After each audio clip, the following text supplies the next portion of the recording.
Bonjour tout le monde. Aujourd'hui, je vais aborder la deuxième partie de notre thème sur la déchéance de la nationalité.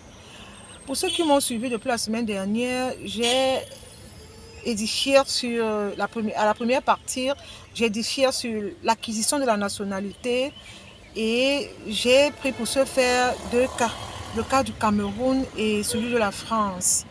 Je vous expliquais les procédures de base de l'acquisition de la nationalité tant au Cameroun comme en France.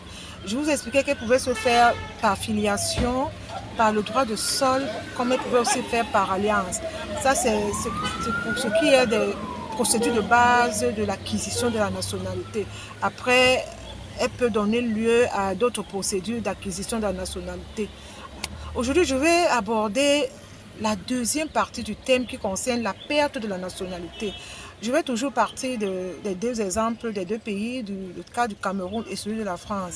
Il faut déjà comprendre de prime abord que la perte de la nationalité concerne exclusivement les nationaux, les enfants nés de souche des parents qui ont la nationalité. Alors, comment est-ce qu'on peut perdre la nationalité au Cameroun? Au Cameroun, on peut perdre la nationalité de façon automatique comme de plein droit. De façon automatique, par le simple fait d'acquérir une nationalité étrangère, vous perdez automatiquement la nationalité camerounaise. Pourquoi?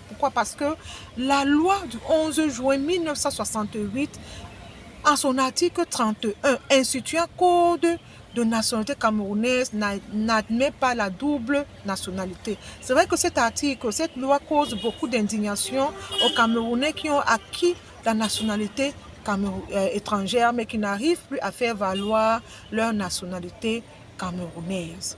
Alors, on va évoluer avec la perte de la nationalité de plein droit. Il s'agit tout simplement de la répudiation de la nationalité camerounaise, oui. Parce que quand vous mariez à un étranger, vous décidez de répudier la nationalité camerounaise pour acquérir la nationalité de votre époux. Tout ce qui est de plein droit, tout ce qui est de droit est assorti d'un jugement. Vous saisissez tout simplement le tribunal compétent du lieu de votre naissance pour demander répudiation de la nationalité camerounaise. Voilà, c'est les deux causes de perte de nationalité au Cameroun qui sont de façon automatique ou de plein droit. On va évoluer avec le cas de la France. Est-ce qu'il est possible qu'un Français de souche perde la nationalité? Vraiment, après moult recherches, après moult investigations, un Français de souche ne saurait perdre la nationalité, quand bien même à la majorité que sa filiation soit contestée. Sa nationalité est acquise d'office.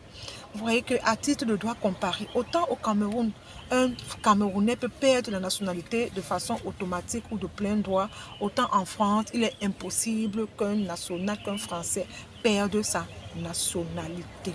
Alors, au Cameroun, la perte de la nationalité est régie par l'article 31 de la loi du 11 juin 1968 portant code de nationalité camerounaise que voici.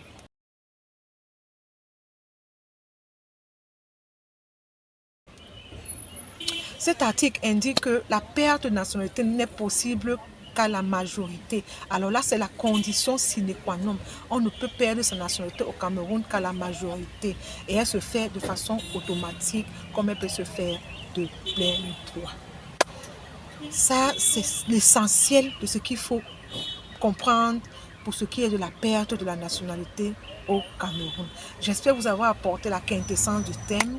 Je vous reviendrai la semaine prochaine pour aborder la troisième partie de ce thème qui est la déchéance de la nationalité, qui est aussi une perte de la nationalité mais qui répond à d'autres critères parce que la déchéance de la nationalité concerne uniquement les étrangers qui ont acquis la nationalité étrangère, la nationalité du pays en fait. Ok. J'espère, pour ceux qui ont aimé ma vidéo, je vous prierai de la partager, de la liker pour m'encourager et on se dit à la semaine prochaine, agréable journée dans la paix et l'amour du Christ. Au revoir.